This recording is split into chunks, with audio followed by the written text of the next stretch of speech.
Welcome back to CannaWeek, brought to you by New Frontier Data, where we deliver the week's top headlines in cannabis and hear experts weigh in on the impacts these stories are having on the industry. I'm your host, Heather Wickline. Today, we are going to be looking at new markets coming online and outlook for the legal cannabis industry. And our first guest, we are excited to welcome back for our quarterly check-in. He serves as managing partner at Merida Capital, a private equity fund targeting fundamental growth drivers underpinning the rapid development of cannabis industry. Please welcome back Mr. Mitch Baruchowitz. Thanks for being here. My pleasure, as always. Enjoy it. And our in-house guest is none other than our Chief Knowledge Officer. He heads up our research team. Please welcome back Mr. John Kagia.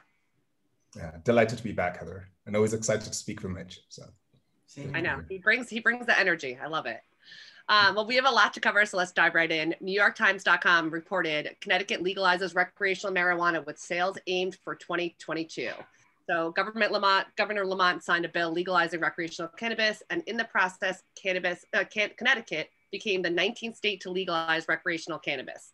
So certain provisions go into the bill that are effective immediately, such as allowing adults 21 or older to possess up to 1.5 ounces of cannabis. Others, such as retail sales, home grows, will take a little bit more time to roll out. So retail sales aren't expected to begin until next year. Mitch, what do you have for predictions for Connecticut's retail market? Well, I know John knows this story well, but Connecticut, ironically, is a state that I think I might know more about than anyone who's not currently operating in the state, because I was originally involved at the beginning. I mean, I can say I was there the first day that they released an application. I was the highest scoring applicant with my partners at TheraPlant. Scaffolded operation for a long time before starting Merida. So it's a state that I watch closely. I also live basically on the border of Connecticut in Rye, New York. So I have a lot of thoughts about Connecticut. I think it's interesting because I've watched the evolution from the beginning, that it's always been a somewhat sleepy state in terms of medical sales. It has 4 really strong vertical operators 4 cultivators, 3 of them now fairly large companies, Curaleaf and being one of those, and GTI. So you have 2 really large operators of the 4.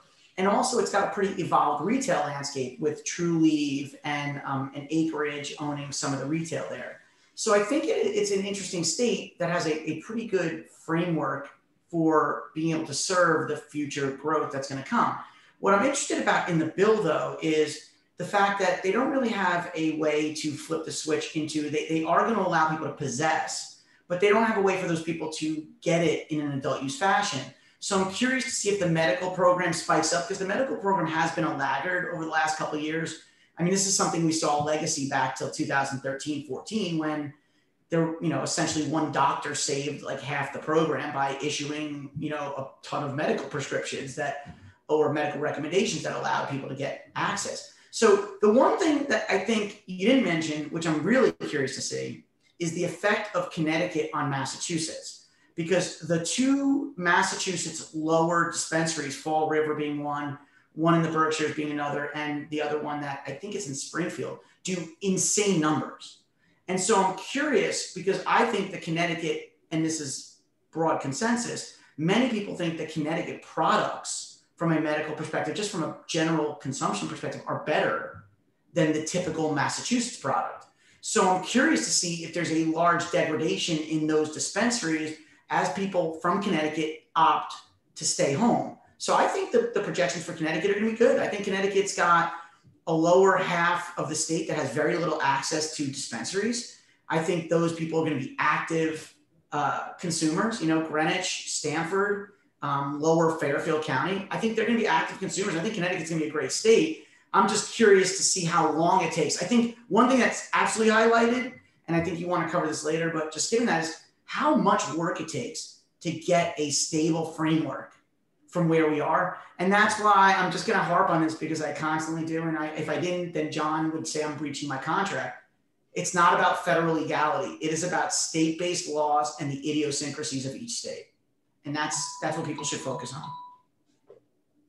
John, anything to add to that? Yeah, a couple of things that I've found interesting. One is, for most of the states that have legalized recently, they've generally allowed home grow to start at the point of market activation. So Connecticut is a bit of an anomaly in that they're going to wait for home grow to be activated post-launch of the retail market, which to Mitch's point basically means that up until retail sales start, it's legal to possess, but where are people going to be getting these products? So I actually think there's going to be a two-phase cycle. Likely, at least for the folks who are closer to the Massachusetts border, you'll probably seeing a lot more consumers shopping in Massachusetts and bringing that product back to Connecticut. Two, I do think we are going to see a spike in medical market participation. And that's actually been a general trend that we've been seeing during the season of COVID, as particularly in states that have not been making progress toward adult use legalization. We've seen a pretty robust bump in medical participation. And I think that also tends to happen when you have this long delay between legalization and retail market activation. But once that switch flips, then you'll start to see a contest between border located operations to attract kind of consumers from the other side. So to Mitch's point, if Connecticut does end up having or maintaining this higher quality standard of product that's in the medical market through the adult use market, there's going to be an interesting tension that starts to build between kind of these New England markets. But also too, I wonder whether it's going to start creating a tide that lifts all boats, so starts forcing everyone to level up their game. A second thing within the Connecticut law that I found quite interesting, because we really haven't seen it anywhere else in the initial stages of a market activation, is this idea of potency caps. 30% for flower, about 60% for value-added products. But it's the first time that we've seen kind of codified in the law at the initialization of our market, the idea that you can have potency limits in cannabis products. And I think it's compelling for a couple of reasons. At 30% for flower, that still gives, the overwhelming majority of most producers. Depends on who your lab testing company is, right?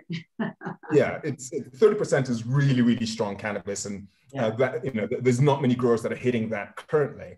And so it's not necessarily going to be a drag on the ability for producers to still deliver really high quality flower to the market. But it is an interesting notion about what, even in a relatively liberal state like Connecticut, what's the upper bounds in my opinion, quite unscientific way, are being drawn at what lawmakers are comfortable with in terms of kind of high potency, both flower and high potency value added products. So it remains to be seen, one, how well this works and how consumers respond to what is available in the market. So for example, in this Connecticut-Massachusetts debate, will you see consumers trying to get 35, 40% flower or 80, 90% THC kind of vapes and extracts from Massachusetts because they're not available in the state? And then two, as we see more states legalize, it'll be interesting to see whether this model of codified potency limits at the market outset will become a more common practice, or whether this is something that's going to remain anomalous to the Connecticut market. Well, John, I'm curious to hear your opinion. I don't get involved in the political debates, but I watch them extremely closely.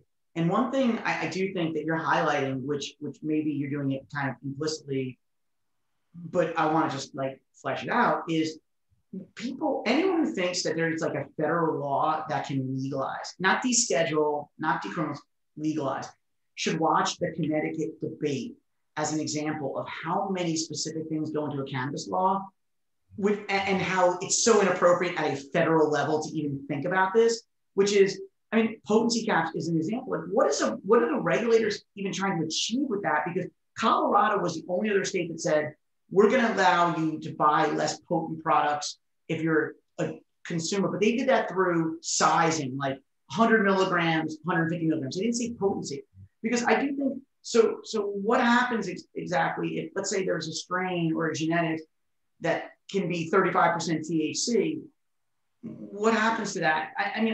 First of all, I think it's artificial, and I think 30% is really high, and that most lab testing is geared to achieve that. So I don't even believe it if I see it oftentimes, right? But more importantly, it just shows you that regulators don't always know what they want to achieve when they pass these things, and how you're not going to get that at the federal level, or they'll never pass a bill. And then the other point I want to make, which you made about home grow, we invested recently specifically because of how much home grow is embedded in each state. Not necessarily the timing component you laid out, but in New York, people see that as a social justice, social equity issue, which I don't think I see as closely, but if they see it, fine. But we invested in that homegrown technology specifically because we think there is a huge potential market for people who want to grow their own cannabis. And having a do-it-yourself and turnkey solution is a huge thing. I'm curious to hear your opinion, though, on what are the goals of these little rules that really don't seem to achieve much and only add complexity? And we've seen in other states, they get wiped away. These rules get changed right before the regulations come out. The regulations say this is impractical. We both know that the regulations don't always look exactly like the law. The law is just the enabling component of it. So I'm curious to hear your opinion on the federal aspect, given how much Connecticut and New York are, needling through the little things that you just won't find at a federal level. So I think you make a really important point. And foundationally, I think these are political debates, or these are politically motivated market strictures, not ones that are generally informed by science or by a practical or pragmatic understanding of how this market is going to operate. The challenge you have when you're trying to pass these laws via legislatures rather than by ballot initiative is you've got to build these coalitions. And the challenge with doing that, even in markets like Connecticut, where there's general consensus that this needs to happen, is now addressing all of the concerns of people who may have very divergent views around issues, but you need their votes in order to get these laws passed. Right, so is it kind of like pass the law and then let the regulators deal with how the regulations reflect these totally impractical market constraints? Exactly. So let's pass this law with our bedfellows that is this kind of odd grouping of very, very divergent interests. It means that you end up with a lot more both sausage making and a lot more complexity in these regulatory frameworks. The market will generally start out and may be hobbled. We saw this in Washington when they started off with their insane 20-20-20 tax policy at producer, processor, and retail levels. They did that because that was one of the ways that it was guaranteed to get the law passed, but they realized that this market is not going to function when you have such an intense compounded tax rate. And so after the market run for a while, the operators complained, and ultimately that law got changed in special session. I think you're likely to see this happen more often in states that are passing these laws through the legislatures rather than by ballot initiative, because that's really the only way to get them done. Now, this is going to become a much, much more difficult issue to deal with at the national level, just given the level of acrimony in our federal policy. And laws around home growing, around potency levels, around what counts as a DUI level of cannabinoid in the bloodstream, and which cannabinoids. Yeah. Is there going to be a different testing threshold for THC for Delta 9 versus Delta 8, just as one example? Trying to resolve these in a federal bill that can gain national consensus is a really, really tall order. So Mitch, I share this. Let's be real, it's not happening. Let's just say like what the truth is. I mean, you can leave yourself some equivocation room and say like, hey, it could happen, but like, and I know, look, on Twitter, there's a huge debate about this, and it's constant and ongoing. And I think, at least maybe this is my inflated impression of Merida's impact on thought leadership, but I truly believe that we have influenced the fact that people no longer look at the federal as some massive end-all be-all, because we were one of the early voices saying just focus on the states. Then people started to go, you know what, this state-based thesis kind of does seem to play out more realistically. When you look at it, it's just how do you deal with these thorny local issues at the federal level, especially at a time when the federal government is not dealing with any omnibus issues like an infrastructure bill. Look at what happens with something that has been done 75 times over the last, since the New Deal. So dealing with something that's brand new and like the issues that would pop up, like what if Alabama's like, we don't want, we don't think it makes any sense to have potency cap. So I just don't see any chance in the world that the federal bill will ever deal with legalizing cannabis and putting constraints on it, other than to say, here's banking, here's all those other issues that we've already talked about, the adjacent issues. And just maybe just to tie a bow on that, maybe one potential approach is to say it's legal, but all of these minutiae are going to be resolved at the state level. One of the challenges we anticipate that could happen if that ends up being the case is then you have businesses suing either governments or operators in other markets because you're not able to engage in free and fair commerce because the state is putting up barriers to. That's if there's interstate commerce. I mean, then you get into another issue, which I'm way more skeptical about than other people on the timing of that as well. So either way, you end up having really intractable issues, either trying to get a Congress right now that are barely looking at each other to try and reach consensus on really, really minute issues that candidly, most lawmakers aren't paying a great deal of attention to. Or two, you get the passage of a broad bill that devolves responsibility for the regulatory structures to the state level. And then you start seeing this upheaval at the state level as operators start finding that the rules really impede their ability to operate in a free and fair way across multiple markets. Right, but then, John, and I'll just end it with this. You then, when you look deeper, and I know you guys do it, actions over words, then you have a situation like the Sha'Carri Richardson situation where the federal funding for the Olympic Committee comes from essentially Congress, right, at some point. And yet, how many people in Congress have proposed any changes right now for someone who's literally not going to be able to compete in the Olympics if she smoked cannabis? So when push comes to shove, there's not a lot of will at the federal level to do anything racy. It's going to be very simple, very simplified. And I mean, when the time comes, the signaling is very clear. Very little will at the federal level to do anything that isn't right down the middle of the strike zone. I agree with that. Right. Well, getting back to Connecticut just quickly, I know in this article, the governor noted that Connecticut has a chance to learn from other states instituting new markets. What are some, I guess, important lessons learned that we can take from other legal markets for Connecticut? The most important thing is that when you go adult use, if you look at how states have gotten right, I mean, I think some states have done it really well with medical limited licensing. I think people are, you have to recognize that the communities matter. And I think one thing that you can learn is how important it is to allow communities the opportunity to opt out or opt in based on their local constituencies so that they don't feel like this is just kind of a tidal wave that's overwhelming them. I think you get better receptivity when, like, if you look at Michigan, as fraught as it has been in its kind of fragmented rollout, has found communities to now be opting in after the fact, right? New Jersey's allowing opt-in and opt-outs. The opt-out rate is crazy. If you ask me, it's like 94% of the cities. New York is going to allow the same. And I think the way New York is addressing it is through taxation that you won't receive if you opt out. So I think Connecticut can learn a lot of lessons about empowering communities, not necessarily the way Massachusetts did it, but I think that fragmentation of getting this agreement was difficult. But I think that's one thing. I think the other thing Connecticut can learn and has learned is how to necessarily deal with the social equity component. It looks like they have an actual somewhat thoughtful approach, which is, we're going to do a lottery.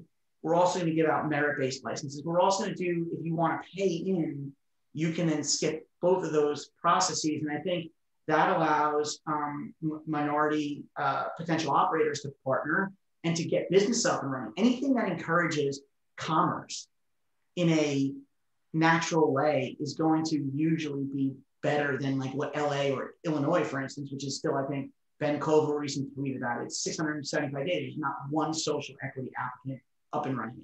So I think Connecticut has a lot of things in there that encourage minority or social equity candidates to get up and running quickly. I think that's a great thing to learn. And I think they did a pretty good job of it.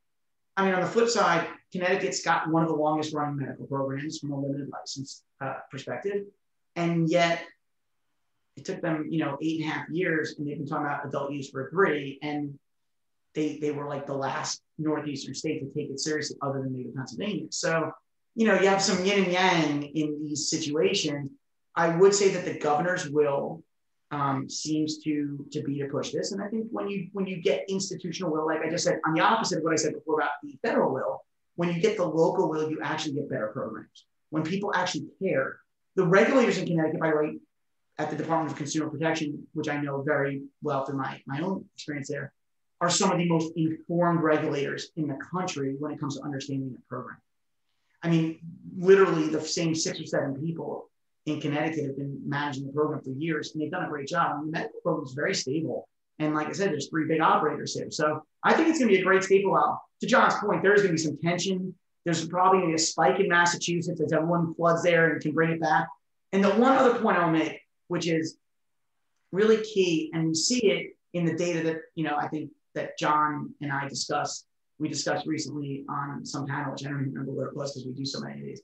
But when you get a law that finally says this is allowed, the stigma, how much the stigma sticks while it's still illegal is tremendous. And when that goes away, you do see a rush of new consumers, of elderly people who are finally willing to try it for their sleep or their pain. I don't think people really understand how much illegality drives a stigma for what we would consider likely consumers who are currently not participating in medical or otherwise. John, what do you think? I know we've talked a lot about just consumer education and how important that is for communities. Would you agree with Mitch? I would, and maybe the only other thing I would add is, one of the things I think the markets have consistently taught us is the utility of speed, of moving quickly. Get it going and then fix your problems as you identify them, rather than trying to build a perfect regulatory framework. Part of the reason why it's so important, we think, and increasingly important within these new markets to move quickly, is the unregulated market, the illicit market, has become really sophisticated. You just need to look at what's happening in DC's gray market, if you can even call it that, to see how effectively the unregulated, unlicensed operators have been able to leverage technology, really efficient customer service, extraordinary delivery in admittedly a small jurisdiction. But the efficiency and effectiveness with which the unregulated market can move means that the longer you delay in setting up kind of a regulated market structure, the more challenging it's going to be once you do finally get these markets going, to persuade consumers to move out of now what has become a robust, really efficient market into the legal one. It also means that you're delaying lessons that you will inevitably learn, because you're never going to get it right out of the gate. So you may as well, start learning how to crawl and scrape your knees before the industry becomes fully mature, rather than delaying the inevitable, while also giving the unregulated market even greater opportunity to become more entrenched in an environment where there's no more sanction from the government for the activities that used to be prohibitively or punitively punished. That's a crazy important point. I mean, it really is. You create this surge of interest with no way to fulfill it. You're just embedding the illegal or unregulated market even more for a time. We've talked about the transition and how it's inevitable. I think, speed is essential because there's an inertia. But, one thing I've noticed across, I don't know how many states I've been involved in, maybe 14 or 15, regulators, the problem that we've seen is regulators pass a law and then they leave the hard work to, legislators pass the law and then they leave the hard work to regulators who have to create rules. And then the legislators are like, well, we already did our job. We passed the law. And so fixing it, they're kind of like, well, I already dealt with the cannabis thing. If you're not interested in cannabis as a regulator, as a legislator, you don't want to deal with it again when it comes to fixing the laws. So I do think that's why the regulators try to get it perfect, because they have buy-in right now at this moment from the legislator, who 2 years from now might be like, that's your problem. I voted for it. I'm done. Don't ever bring it up to me ever again.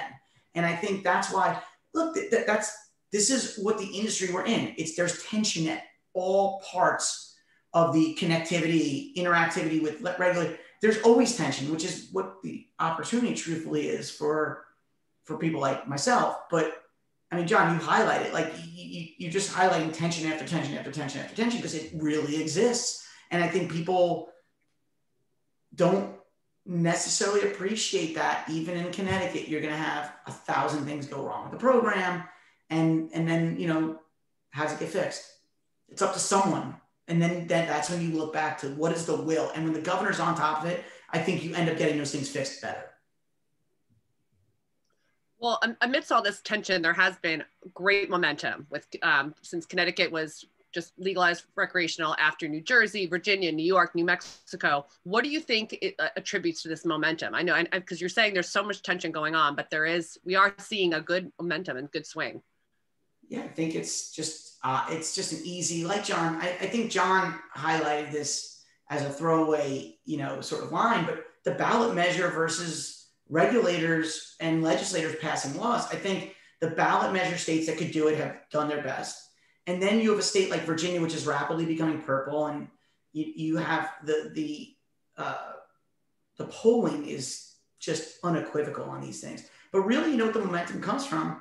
It comes from looking at other states and saying, look at how much tax revenue Colorado's making. Their world hasn't come to an end.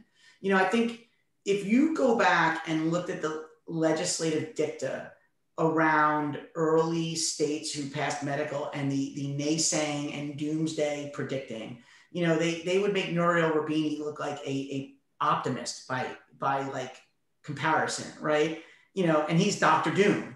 But I think when you look at the typical legislative verbiage, right, the dicta that legislators give in their speeches that no one ever watches on C-SPAN, you would see predictions that have come, they're just ridiculous. Like, oh, there's going to be kids smoking it everywhere, and it's just going to be mayhem.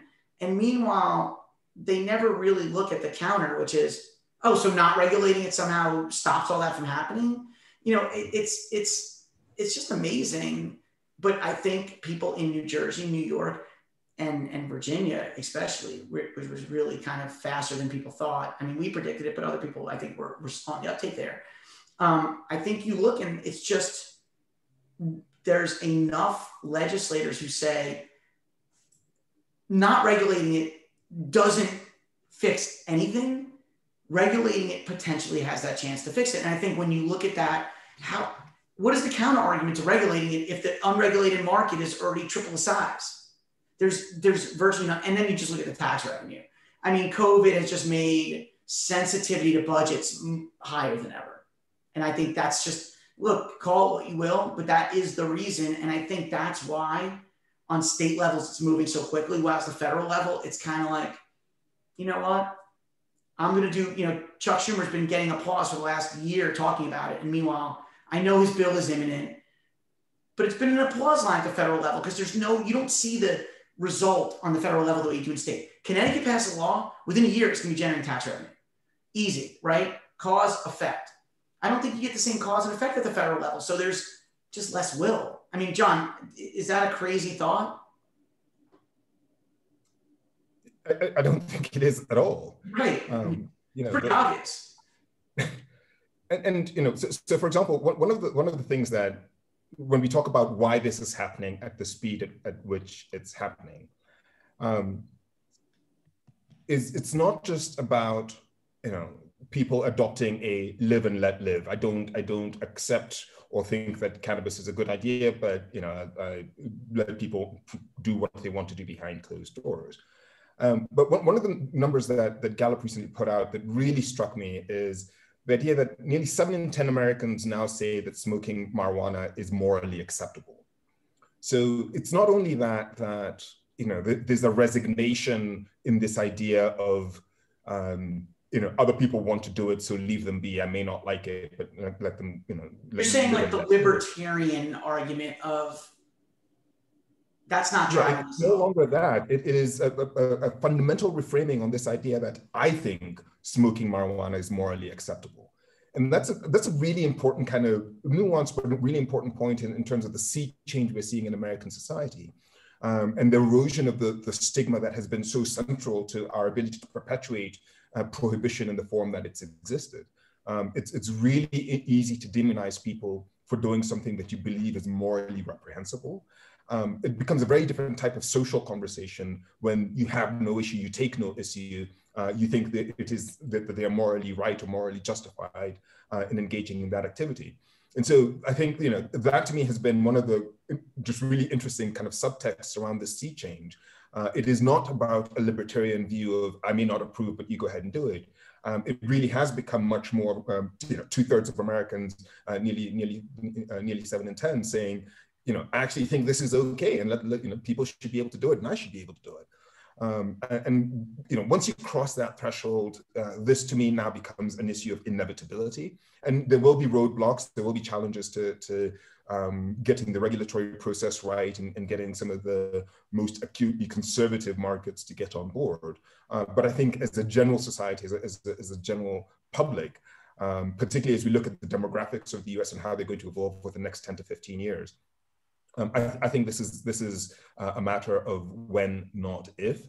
And I think we will all be surprised by how much faster this steamroll goes, not even necessarily in terms of laws changing, but in terms of how quickly cannabis becomes normalized and socially acceptable in our society.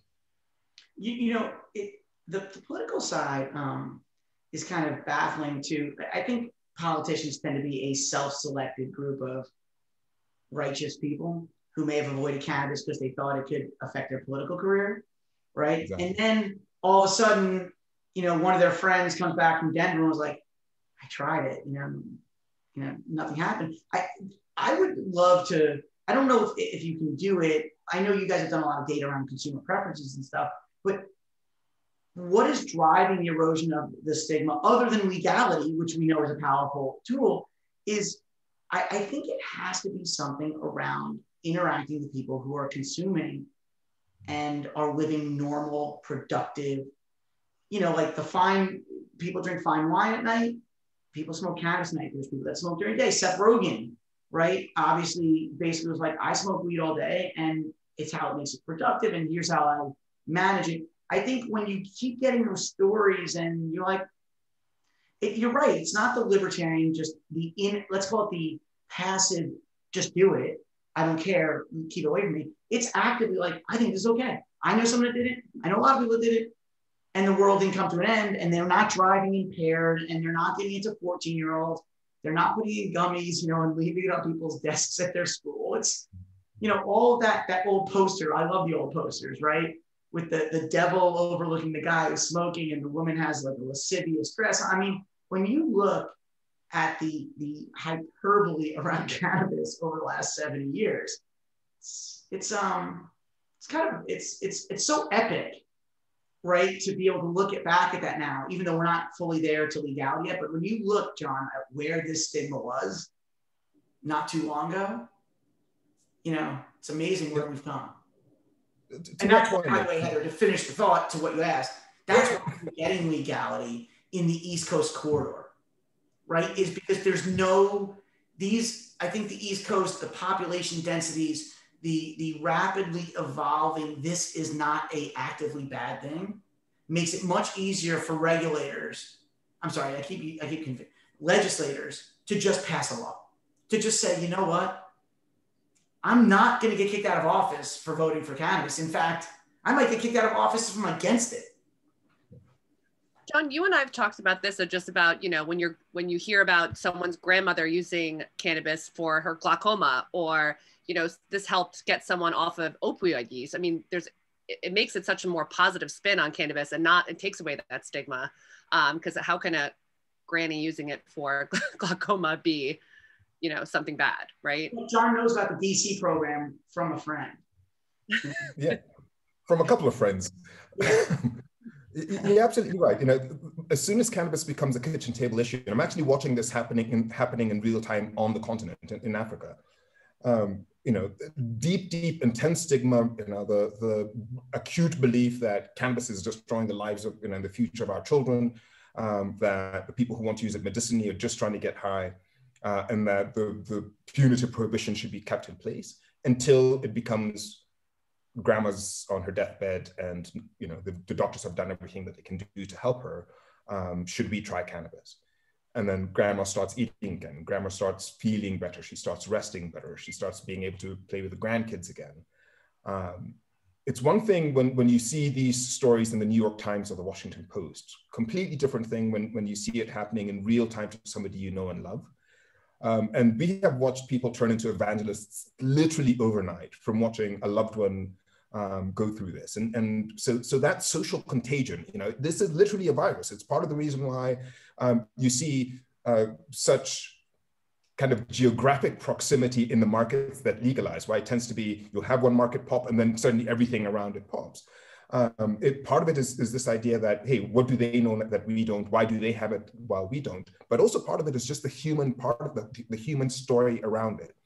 And I think as access grows and more people see not just the medical side, but how effective an alternative, say, to alcohol that cannabis can be for the people who are looking to unwind after work, then I think it just becomes an accelerant to what is already a significant social movement.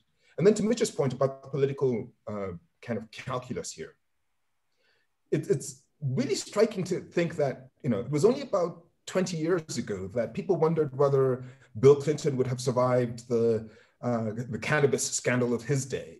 I smoked, but I did not inhale, which is now laughable to think. But the young politicians, the young aspiring politicians in that day, the key lesson from that is keep away from this stuff. This is political suicide. This almost brought down a presidency. And so it has taken a while for that attitude to shift, for this thought to happen. And to Mitch's point, now we are seeing that politicians are realizing, hang on, we are far enough along now that this could actually, opposing it could become a liability rather than an asset. But amazing that it has happened in such a short time frame. But it is a fundamental rewiring of the political brain. And given that politicians tend to be very self-serving, I think it takes them a while to kind of see this new light. But I think increasingly, as more have waded into this water, the writing is on the wall, and I think you will see much greater political kind of support and focus on this in the coming years. Well, do you think nowadays, if someone like Bill Clinton was like, I didn't inhale, someone would be like, then why'd you puff on the joint? You just wasted all that weed.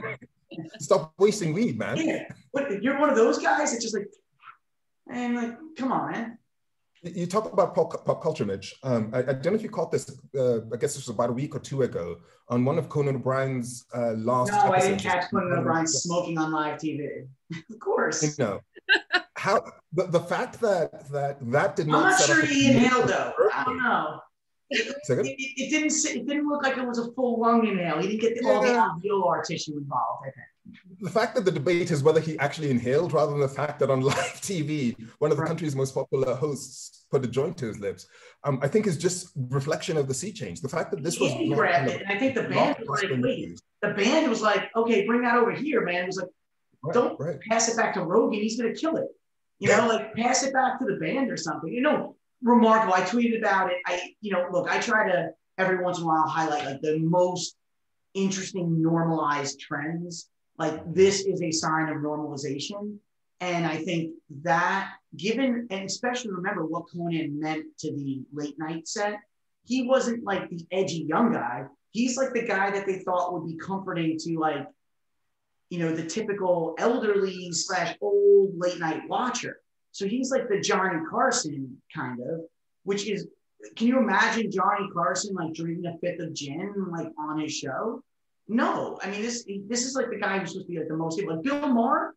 I can't believe Bill Maher let Conan O'Brien beat him to smoking weed on live TV. Given that Bill Maher's been talking about it for, how much he smokes for 25 years, he let Conan beat him. And now, you know what? He probably thinks I can't do it because it would be cliche. Hilarious. Well, we are almost out of time, but before we go, I can't believe that I'm saying this, we're already halfway through 2021. What are any predictions, expectations for the remainder of 2021? Mitch, I'll let you go first. The problem is I try to come up with unique predictions each time, and I'm kind of running, a little low after making, something like 700 predictions this year. I would say I have two that I think are kind of new and emerging. That I think are relatively,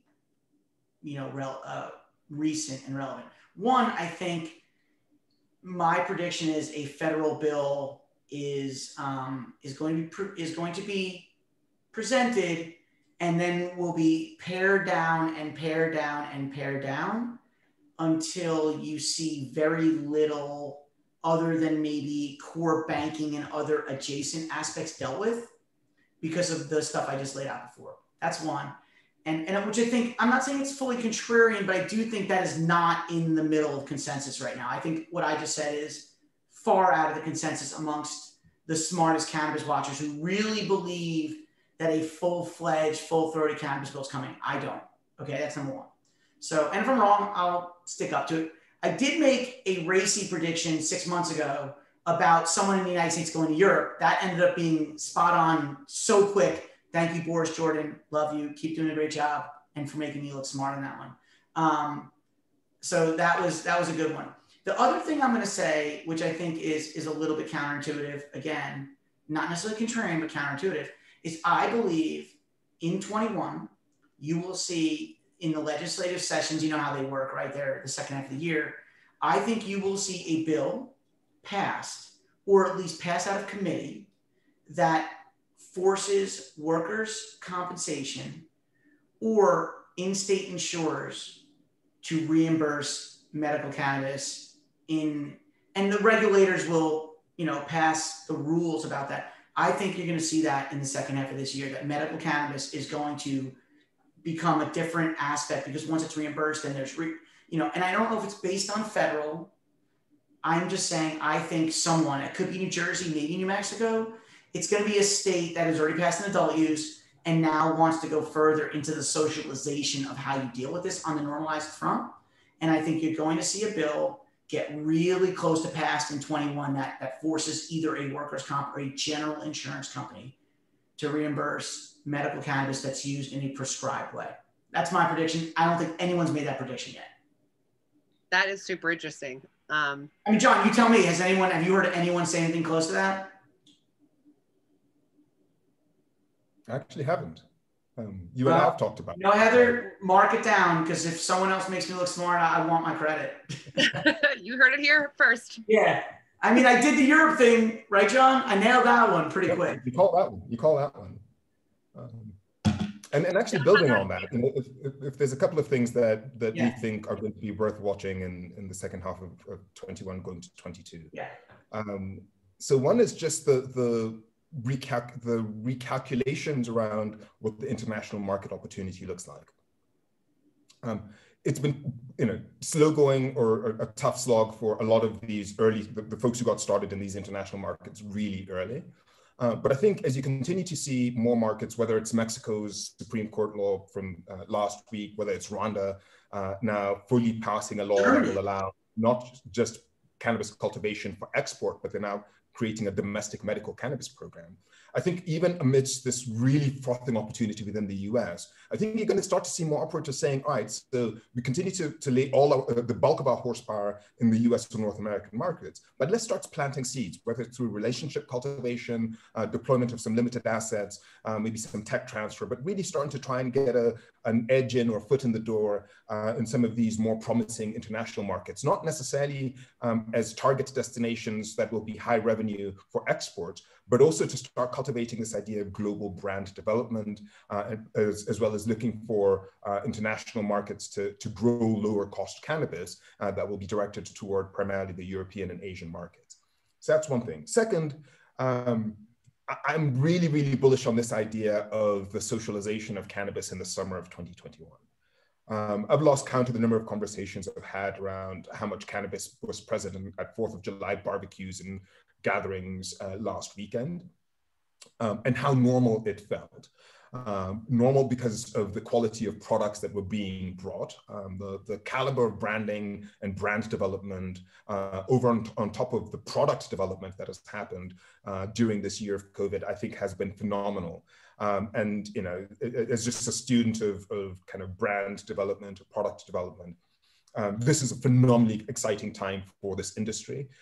Because consumers are going to be returning to social societies and sharing with people who may not be that active as consumers, who may not be spending a lot of time in dispensaries, showing them what is possible. And I think that brings people into the legal market, gets them thinking, hey, maybe I should go and visit a dispensary, even though I've been using my guy.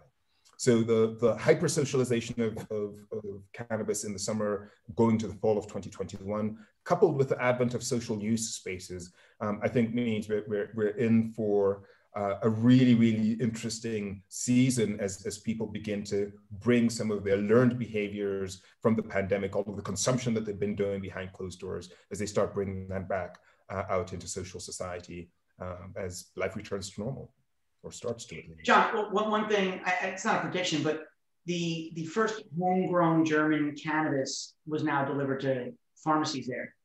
I mean, how quickly does that lead to, you know, what we talked about, the decompression of the normalization as the bag explodes, right? I think, you know, that's not a prediction, but I'm just saying the fact that homegrown German cannabis was delivered, you know, in Germany, watch how quickly people go, yeah, why are we importing it? You know, I think that these things change so quickly. And I think the European market, you know, I'm interested to see what you guys think of the European size, because I think that's another, you know, it's another market that everyone just gets wrong from it's just so conservative. And I think once Germans and Dutch, you know, have access to unfettered retail and products, the European market's just going to be, it's going to be a good market.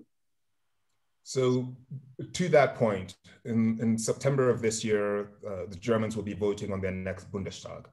4 of the 6 parties that are vying have all come out in support of legal cannabis, or at least a fundamental policy reform, including the Green Party, which has put out a pretty robust manifesto on how they're proposing it be regulated in German society. This is the first time you'll be having a parliamentary election where, in order for the winning party to form a coalition, it's going to have to partner with at least 1, if not 2 parties that are very intentional and being very proactive in their advocacy for cannabis drug reform.